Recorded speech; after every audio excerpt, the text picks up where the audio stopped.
surah nas ကကျန်တဲ့အောက်ဆုံးနှစ်အာယတ်ကိုလေ့ကျင့်မယ်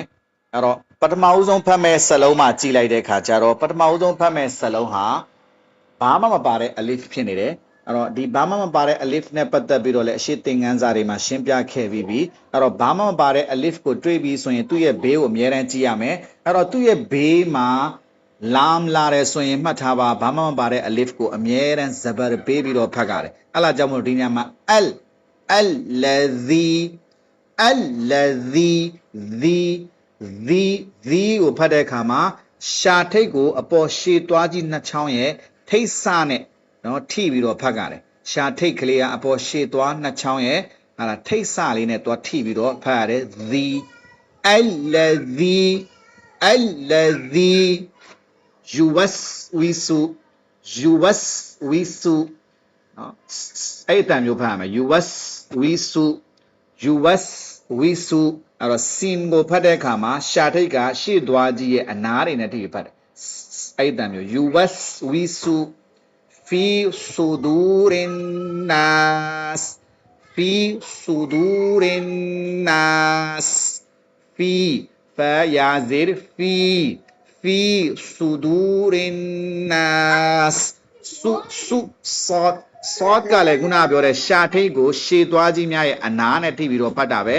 သို့တော်လဲ sod က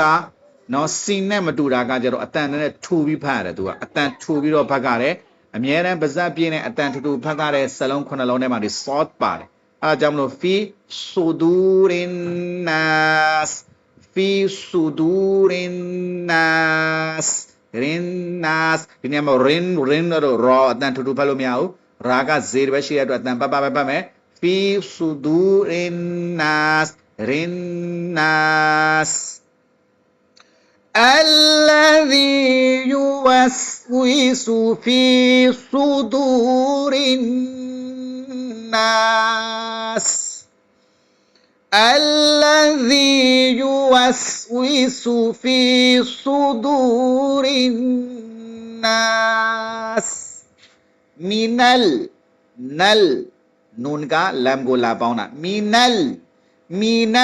jinnati nun bo ma tashdid shi de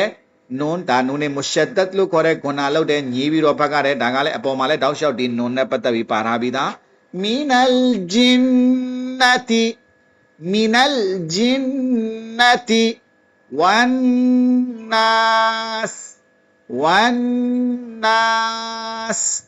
minal jinnati wan nas minal jinnati wan nas